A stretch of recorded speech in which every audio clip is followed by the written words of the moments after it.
Welcome to Freezer Milk Podcast. I'm your host, Bridget, along with my husband, Chris. Podcast where we talk about the comedic side and serious side of parenting, life, and relationships.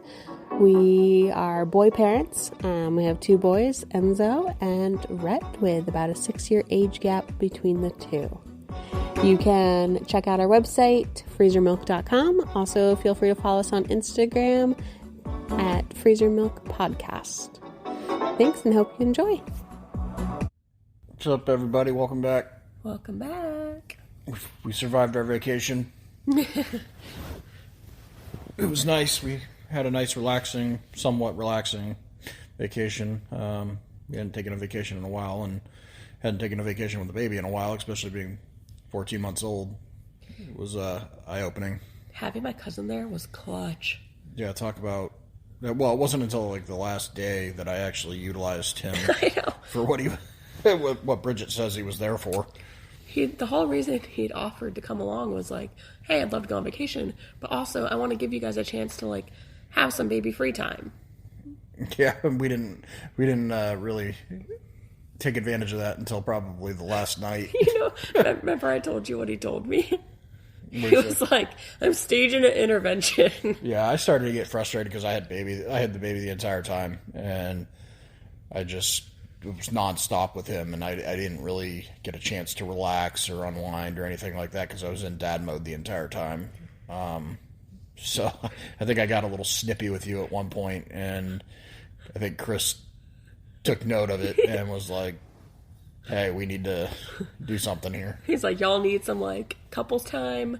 I'm watching baby, go to the fucking beach, swim in the ocean, get tan, just be the two of you. So we finally did that on the last day, and it was nice. It was very relaxing. We got to, enjoy each other and spend some one-on-one time with each other and float in the ocean and... not make another baby because we're already pregnant, so... Yeah. So, it was really nice. Flying back was, awful. We definitely missed having my cousin Chris on the return flight. Oh, man, it was terrible. For one thing, I didn't get upgraded. No. Like the flight there. And, the baby was ornery. The problem was that we woke him up early, I think. Yeah. And that kind of just set the tone for the rest of the day for him. Yeah, I think we've learned, like, if we're doing East Coast, we have to do a later flight out of the East Coast. We can't get him up early. Because he went to bed at, like, Arizona time. So it was, like, Florida time, like, 10 p.m. And then we got him up at, like, 6 a.m. Florida time. So for him, it was a very short amount of time of sleep because he normally sleeps about 11 hours at night. Yeah. So and he only got, like, 7, 8? Yeah, he was just not having it. No, and he screamed... First flight, because we weren't able to get a direct flight back. We had to lay over in Dallas, and the first flight was by far the worst flight. Yeah. He screamed the entire time. It was like half, for sure.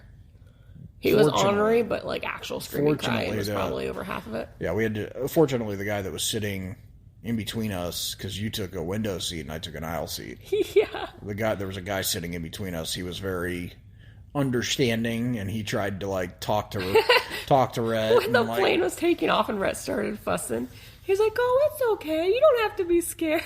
Yeah. And you and I just kind of looked at each other like, "Bro, he's not scared. He's just mad. Yeah, he don't want to be here." We're like, you obviously don't have kids, but we appreciate you trying to be cool about it. Right, but still, it was nice that he was willing to engage, and he wasn't like, "What did I get myself into?" Because if anybody flies now, you'll realize that they're packing planes full, overbooking them.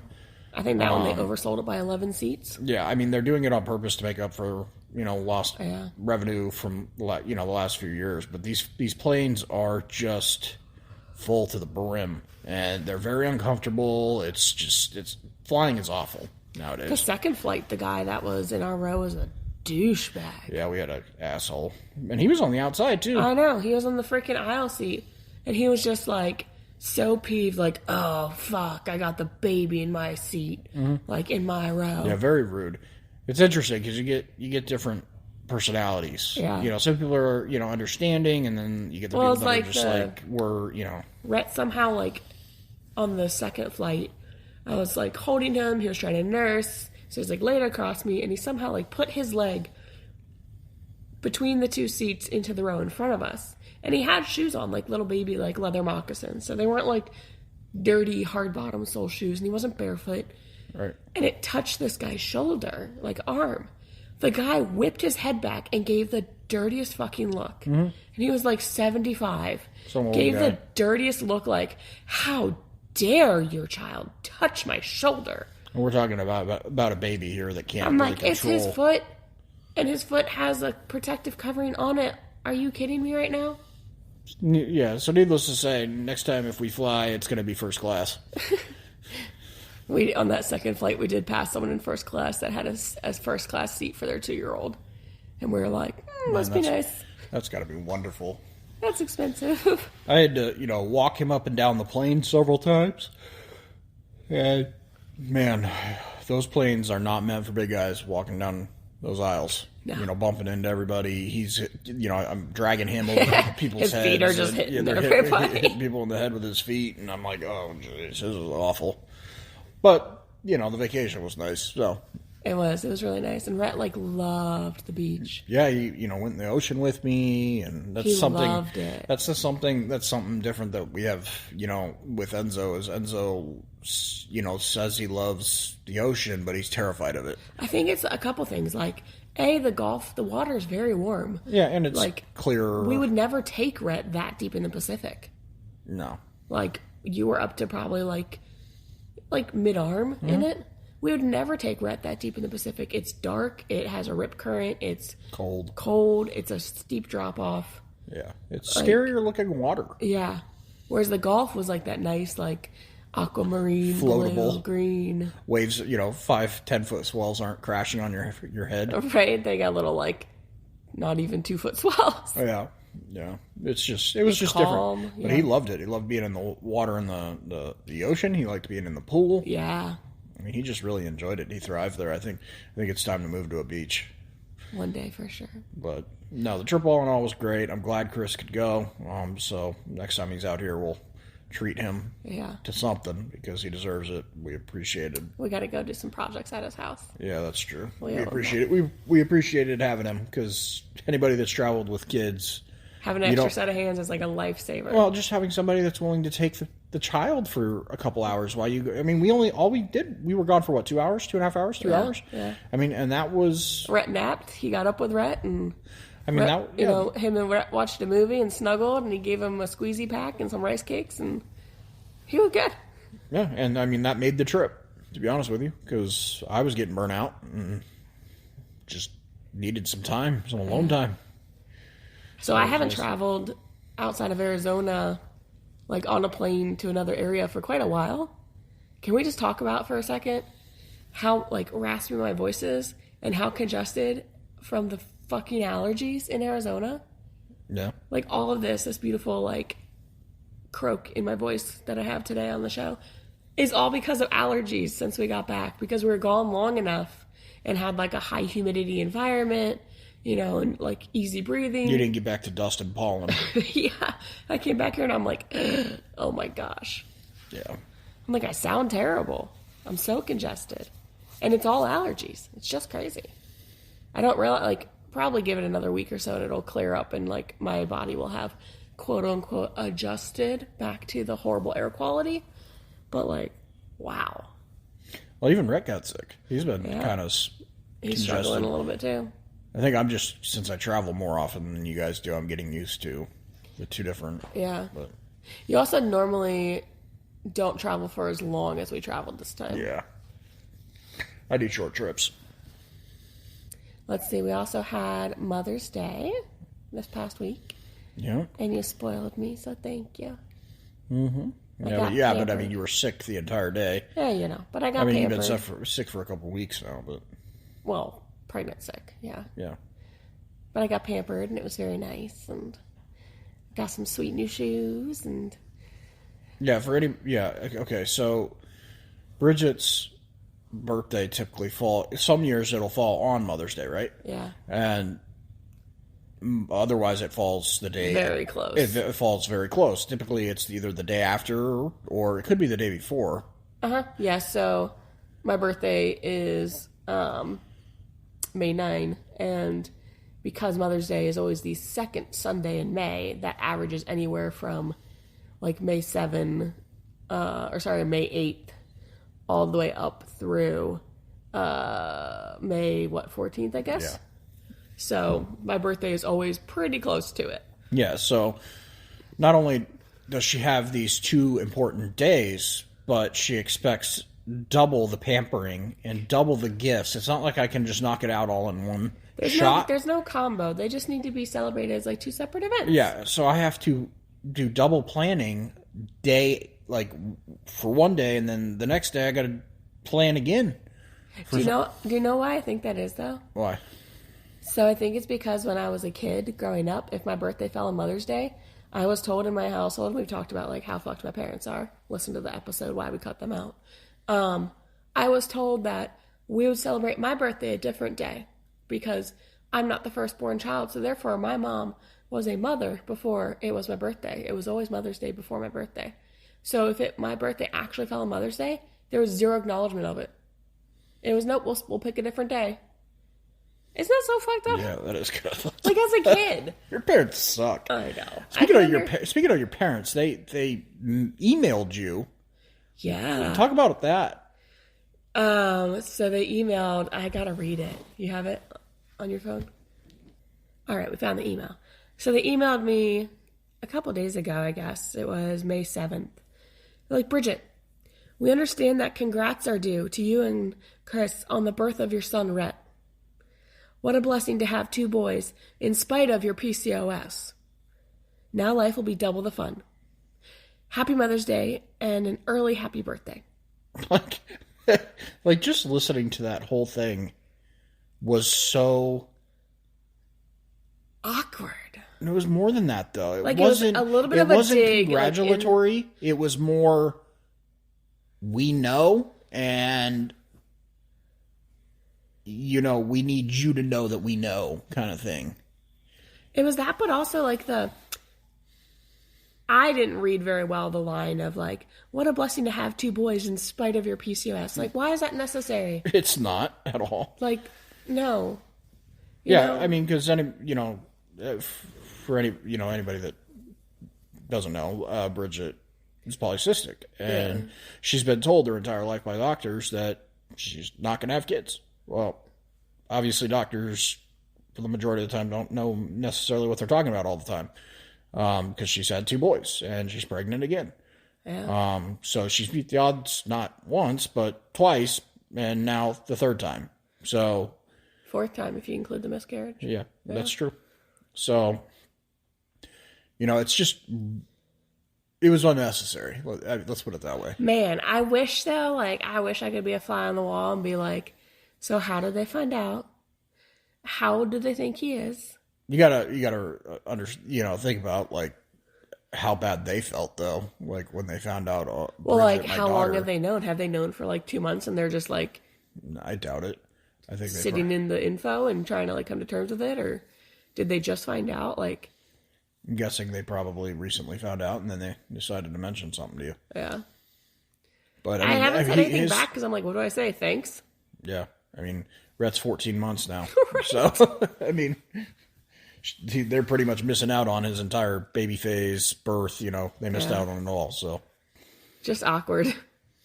Yeah, I don't, and again, I don't know what to, do I even say anything back? I don't think so. I think it's just kind of... a statement email? Yep, that's it. Okay, cool. Sounds good. I'm sure they'll probably try and reach out to you again and try and get a photo or something like that, because they do that with Enzo. Mm-hmm. Or maybe they just don't care. I mean, because they never really liked me anyway, so... I think if nothing else, you're right, it probably shocked them. Oh, absolutely. They're like, we have another grandson, Yeah. And that's where I'm I don't even know if they know how old he is. Probably not. Weird. They probably think it was recent. That's so weird. I mean, try to go back and think about all the things we've gone through with him. Yeah. And those are all things that they missed. They didn't know anything about. Yeah. I've had these conversations with things that have happened with Rhett in the past and things that we went through and the troubles and, you know, the angst and just the, you know, everything. Maybe they found our podcast. Maybe they did. Who knows? But I don't know. I just think that the email was kind of rude, and it was just more like, hey, we know, you know. Yeah. Cat's out of the bag now. I'm like, do I mass email like my extended family, like all of my cousins and aunts, and be like, hey, apparently my parents know, so we could all be friends now and kumbaya. You know, if they bring it up, don't be panicked about it. No, I don't know. I would just leave it alone. Yeah, move on. So strange. I don't really deal with any of our family anyway. I mean, you deal with Chris, and Chris doesn't care. So yeah, I'm Chris's mom. She's super nice. Yeah, but just hilarious. He's cutting another tooth. God, I feel like every other day he's cutting a new tooth that he's getting angrier and angrier. He cut like, I don't think it's a molar, but it's like one further back too. The one that's like way back here. Yeah. He like cut that recently, and then like right now he's cutting another cuspid. Yeah, cuspid in the front. Yeah, he's just been extra the last few days. I don't know if it's just he's been jet lagged or, you know, he's off, you know, because of the time zone, you know, the time changes between where we were and here. There is a 3-hour difference now, and the lack of sleep. He's been sleeping a lot more. But he's just been so much more clingy, and he's been clingy with me. Yeah. Like very like, I want dad. And he's not normally like that. I don't know if he senses the fact that you're sick or whatever the case may be, but he's just been all about dad recently. Like, he yelled at me because I was going to leave the house. He like straight up yelled at you. He yelled at me. Like, I was the first time I was like, I went to the garage door and opened up the door, and he just, dad, you know, freaked out. He come running over, dad. And he came and stood in front of the door. Like, you tried to open it again, he like snaked outside, and you're like, I guess I'm taking him. Taking you with me. So he's in one of his moods. I don't know. Then we got Enzo. I keep, you know, going around and around with. He's at that age where he's just moody. Yeah. Man, he's moody. I'm like, is this for real? Like, oh man. He's sitting at the counter doing his homework, and I'm like, hey, you know, you okay? And he's like, yeah. And I'm like, you seem angry. And he's like, I'm not. And I'm like, okay. Obviously I was like, do you need a hug? And he's like, no. And then I just started kind of. You started looking at me like, Bridget, handle your son. And I was like, are you doing homework? He's like, yeah, it's a nightmare. I was like, oh my God. Speaking of nightmares, so we've been going through this whole thing with him for probably, I don't know, 3-4 months now. We've talked about it a couple times. Oh man, so I made the mistake, for anybody that's seen the Goosebumps movie with Jack Black. Like, it's kind of creepy, but it's supposed to be funny.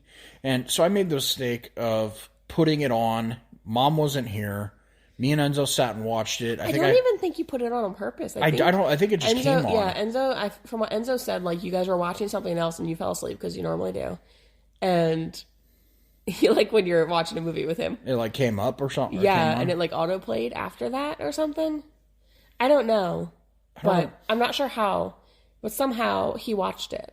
Yeah, well, it really doesn't matter, but you know, so now, so what's going on is he is terrified. Like, he is scared because of Slappy. For, you know, if anybody that's watched it. And we've talked about how we, like, try to say Wolverine, because Slappy's the same voice as Wolverine. And yeah, Slappy is the doll, the talking doll.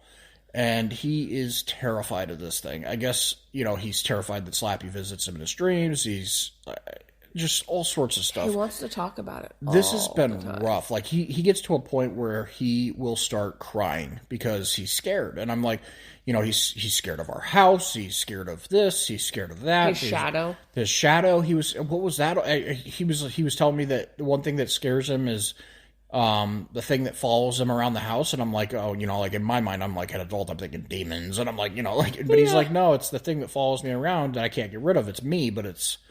And I'm like, he straight up said my shadow. He's like, my shadow. And I'm like, he's like, I wish I could get rid of my shadow. And I'm like, you're literally telling me you're scared of your shadow. I think we talked about this like 2 or 3 weeks ago, and we like broke down for him. We talked about it on the podcast too. Like, we broke down for him what is a shadow and how is it created? Right, exactly. But, so... We try to spin this as positivity, like, you know, our house is blessed. We have a brand new home. You know, it's comfortable. We have nice things. We try to put nightlights everywhere. We try to make it very inviting to say. But again, he's seven years old, and he is active imagination. He's got a very active imagination. But that's not the point. So this whole time, I have been beating myself up because he has had night terrors, and he's just terrified of our house, and he won't even go to take a shower by himself because he's scared. I've been beating myself up for as long, the last few months because of this goosebump. I'm like, man, I really screwed up. Like, as a parent, I'm a failure because this kid watched this movie because of me, and now he's having nightmares. Come to find out, I pick him up for school today, and I'm driving home, and he starts talking to me about this stuff again, and I said, and then he brings up the fact that he goes, in the library at school, there's a little section of Goosebumps books, and then there's a little poster with Slappy on it, basically just brand, it's a brand for the Goosebumps, and I said, wait a second, how long is that, He's like, it's been in there for a long time, and I'm like, oh, so... I'm not the one that keeps causing problems. I'm not the one reminding you. You're seeing it on this poster. You're seeing it on a poster at school. Yeah. And then he goes off to tell me that other things that scare him are the huggy wuggy, whatever. From and I'm like, video game. He's talking about these scary monsters. Five Nights at Freddy. He's talking about these different things. And I'm like, what are these things? These aren't in my household. Bridget, what is this? What are you talking about? And he's like, no, my friends at school talk about it all the time. And I'm like, oh my God, everything that he is scared of is coming from school. I know. I'm like, not to be like an overprotective helicopter parent, but like, fuck, man. And I'm like, do we like reach out to those parents and be like, can your kid please not talk about this shit with my kid? Because it's causing my kid to not sleep for months. He literally can't. You're in first grade, and the game that the Huggy Wuggy is in is rated for 12 and up. Right. Like, why is a 7-year-old? I'm guessing. I would assume that I would assume that his friends at school are not playing the game. Maybe their parents or older siblings are. I'm like, this is... But somehow they have access to it, and they talk about it, and they discuss it, and they talk about Goosebumps, and they talk about all these monsters and these bad things, and he brings it home. And last night he comes out, and I asked him this morning when he got up, I said, hey, how'd you sleep? And he goes, he drops the ice pack in, because he has his growing pains, he drops the ice pack in the freezer. And I was like, oh, did you have growing pains last night? And he's like, yeah, I got up at 1. And I'm like, oh, okay, so did you come out and get an ice pack? And he's like, no, I laid in bed until 4. And I said, awake? And he's like, yeah, because I was scared and my leg hurt. And I'm like, why didn't you come in and get me? And he's like, because I was scared. And I'm like, what are you scared of? Turn on a light and come down and get me. Right? And he's like, I didn't want to. And I'm like, so I'm just like, dude. We can't help you. Like, we told you can come into our room. We have a baby monitor in your room. If you, as freaked out as it would scare us, if you took the baby monitor and I'm scared, come help, or something that would terrify me. Not to mention that don't do that, please don't do that. But I guess yes, we have a baby monitor in his room, but I don't turn it up. I think the volume's down on it. I think we need to put it on your side, and you just need to wake me up. We'll put it on your side of the bed, and when you hear him talking or crying, then you just need to wake me up and say, hey, Enzo's crying, because I just either sleep through it or I forget to turn up the monitor, so I never hear him. But it's just it was such a relief to know that I'm not I'm not the reason why he has reoccurring reason. Yeah, I'm not the reasons why he has these issues. Yeah, he watched it with you, that wasn't good, but he's constantly being reminded of it because of the poster at school and because of the kids that are talking about this shit. I'm like, what do you do? I don't remember my classmates talking about stuff like that. Yeah, but you were in a private school. Yeah. I mean, we all Googled sex in the 5th grade, but that was in 5th grade. Yeah, right. Well, again, he's in 1st grade, and you're talking about scary stuff constantly, and creepy clowns and this and that. And I'm like, if you're gonna sit in these conversations with your friends, then you can't be scared when you come home. Because you have a choice whether or not you listen to the conversation. I told him, I was like, why don't you walk away? He's like, I do, and they follow me. I'm like, yeah, because they know you're scared, and they're like taunting you at this point. Yeah, so you need to go tell your teacher that these obviously aren't good kids to be hanging out with. So maybe you should just go find a new group. Find the guy that's sitting down at recess doing his homework and hang out with him. He's not going to be talking about demons and monsters and shit. Puppets with razor teeth. I'm like, I don't know. Next to getting, having somebody come in here and do, sage and bless this house and... I mean, come on. It's not going to change his imagination. No, it's not. He's got a wild imagination. He's 7 years old. But, man, that's why tonight, I put on Casper the Friendly Ghost. I'm like, hey, let's watch something that's a little bit more... It has to do with ghosts, but the ghosts are good ghosts. Yeah. They're happy ghosts. Yeah. And they're not all bad. So maybe he'll sleep better tonight knowing that he got, after he got to watch Casper the Friendly Ghost. I don't know. You had to talk about my birthday yesterday and why I scared you. Birthday was a disaster. So yesterday, she's been sick she's had morning sickness, or they call it morning sickness, but it's not morning sickness. It's all day sickness because of this pregnancy. And she's been probably the last 3 weeks, I would say, my opinion. Yeah. So she's been down. She hasn't had a lot of energy. She's just nauseous and whatnot. But yesterday, being her birthday, she was white as a ghost, like all day. She worked as much as she could, and white as a ghost, and she wasn't eating very much. She didn't have an appetite. She just didn't look good. I went and I took care of the baby. We had our nanny come in and help. You went and got Enzo. I went and got Enzo. And you took the baby with you. I took the baby with me, and I came home, and I cooked dinner for all of us. And you just wanted a smoothie for dinner. Yeah, you're so mad. I was just like, look, I have to make 16 different meals. One for Enzo, mad one for the baby, one for me. Oh, and then the baby got real mad because you didn't give him some of the smoothie. Yeah, then the baby got mad at me because I didn't give him any of the smoothie. Anyway, yesterday was not a good day. And at 5 p.m., Bridget doesn't say anything. Not a word to me. Not a word. Up and goes in our room, shuts the door, and I don't hear from her for the rest of the night. And I'm like, oh. At first I was just I was like, I really don't feel good. Like, I feel very sick, and I feel like kind of feverish, and like I'm congested. My allergies are killing me. I feel extreme nausea and like fatigue. I was like, I just need to lay down on our bed so I'm close to the toilet in case I'm going to vomit. And like... This is 5 p.m. 5 p.m. I've passed the fuck out. She went out 5 p.m. I took care of the kids. Yeah. I got the kids off to bed, made sure their homeworks were done. And I sat out here until about 8. No, I'm sorry. I got up. You went and checked on me at one point. I checked on her twice. Because you put the white noise on. I checked on her twice to make sure that she was still alive, because I was like, I don't know what's going on. She's not talking to me, so she's just hibernating in the bed. This is not like her at all. She is very much. She stays up later than me. I go to bed earlier than her. I'm a night owl, I was just I was kind of scared. I was like at one point I went in there. It was dark, pitch dark. It was probably about 7:30. I don't know. It was maybe 8.